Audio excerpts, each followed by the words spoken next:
Welcome to this review of the Nikon 85mm 1.8G, a lens that many prefer for portrait photography. As I don't know that many photo models, my cat had to step in. You can use this lens for many other things than portrait photography, as I hope the examples throughout this video will show. So without further ado, let's dive in. So I got my 85mm used over at mpb.com, and as you can see here, this was my 50mm that came in this box, and the 85mm came in this, so they have significantly upgraded me in terms of size of the box. It set me back 334 euros, but that was only because I insisted I wanted one in excellent condition, and had I taken one that was in just good condition, that is their classification system, excellent is the highest, good is the next highest, then I would only have to pay around 300 euros, so I would have saved something like 30 euros. So here it is, the 85mm lens, as you can see, 1.8G.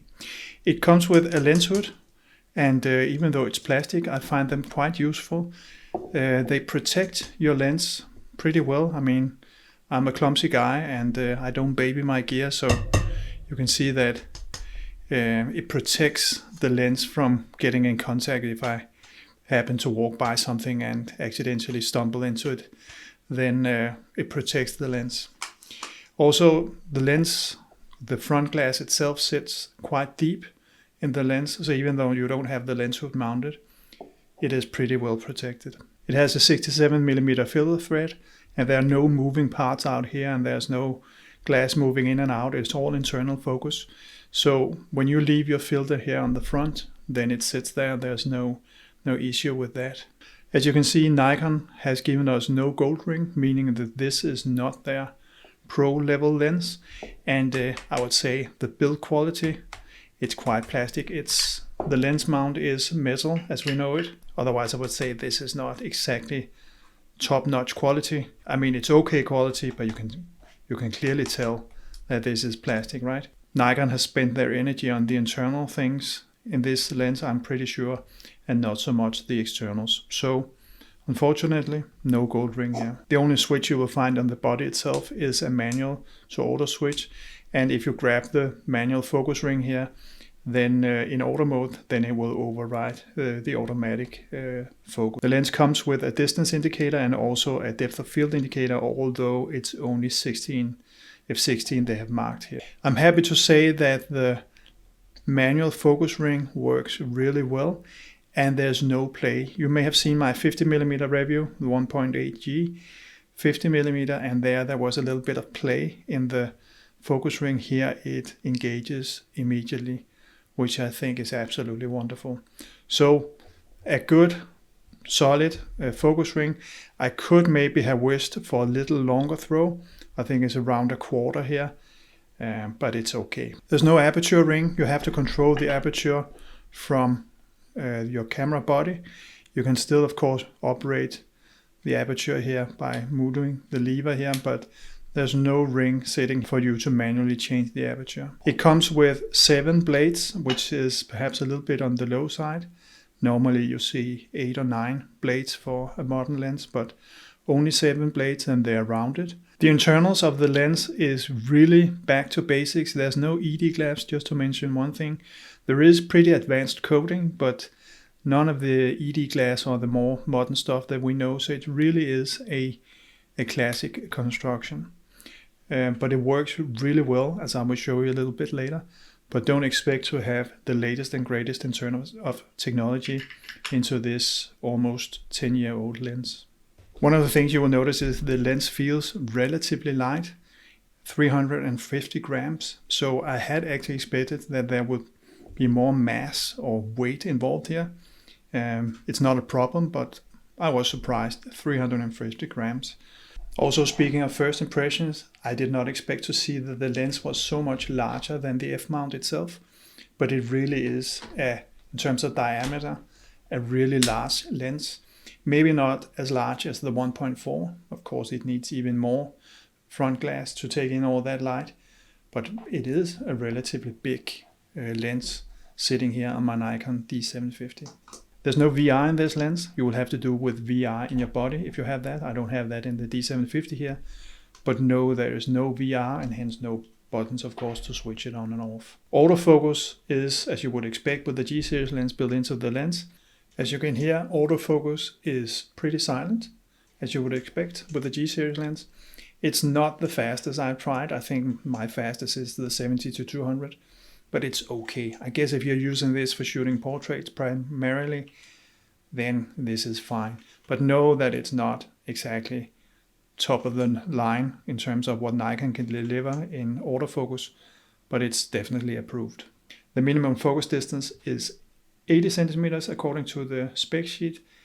I measured it to 75, so it's round about there. So just be aware of that if you're planning to do some shots, some close-up shots using this lens.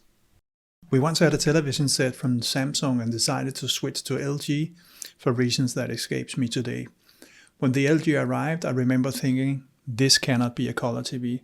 The colors were so pale relative to the Samsung. I discussed it with my wife and we had independently of each other reached the same conclusion, and we seriously considered sending the LG TV back again. But eventually we got used to the paler colors of the LG and kept it.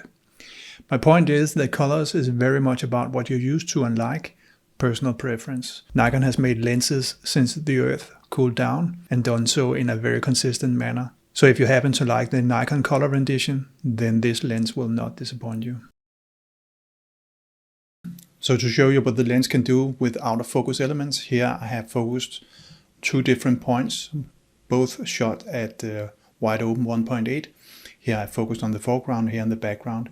And maybe here you can see that it is a cat lying there in the background now that you know it. But I think it goes to show how dramatic the effect of a 1.8 lens is when you choose to focus close up and have some distance to your background. Of course 1.4 would give even more, but I think this is pretty impressive. If we look at another example here where I have taken 2 different apertures but focused at the same point, the little red leaf there in the foreground, you can see here that this is 6.3. And as you can see, there's much more of the detail in the background being revealed now, whereas here it is rendered more blurred. Another example here where you can see that maybe you can guess that this is a hedgerow in the background here, but if I go to 1.8, then it's almost completely gone. It's just one green surface there in the background. And if we look at the bokeh, you can see here fully open at 1.8. The bokeh is, as you would expect, completely round, at least in the center here, because the blades are not engaged, whereas in the corners it looks a little bit more, especially down here. If we stop it down, then it gets much better in terms of the corners at least, but you can also now start to see the blades right in the bokeh. And I don't think up here in the corners it looks very beautiful, to be quite honest. If we stop it down even further, you get more of the same, and at f10 you can really see the blades, and the corners start to look not so nice. But I think all in all this is more than approved. I think it does an okay job of making some beautiful bokeh here, but it also has a price, and that is related to sunstars, and that brings me to the next subject here. I'm not a big fan of the sunstars this lens produces. I think it has to do with the rounded blades, but of course Nikon had to prioritize the out of focus elements for a portrait lens, and then the sunstars had to suffer. When I did my usual test of shooting video into a lamppost at night, I actually thought that flare and ghosting was pretty well controlled. But later when shooting into the sun, I was negatively surprised, and actually what you see here is not very pretty if you ask me. Then I prefer a more poorly controlled ghosting if it is beautiful at the same time. Sharpness and contrast is where this lens excels. What impressed me is that it seems like the lens delivers consistently, irrespective of what aperture I shoot at, or if it's center or corner. Maybe the contrast is a bit better in the corner stop down, but you really have to pixel peep to notice. It is not the sharpest lens I have ever tested, but it is very good.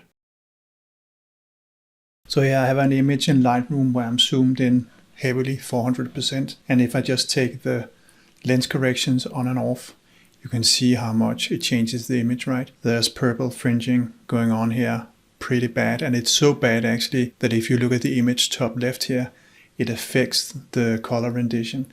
So I think this is bad. And even if you try to remove the chromatic aberrations here with the check mark, that doesn't work. You have to go in here manually and take the color selector here and choose that in order to get the problem solved. But you can see here, as I jump back and forth, even though I am zoomed in at 400%, I agree that is dramatic, but you can see it actually affects the final image, and that is not good. So aberrations is definitely an issue with this lens, and it's not only purple, it's also green. So you have it both before and after the focus point. As this little tinfoil example shows, you can remove the problem by stopping down the lens, but I really don't buy a fast lens just to stop it down. I also want to be able to use it wide open. Especially wide open, there is vignetting.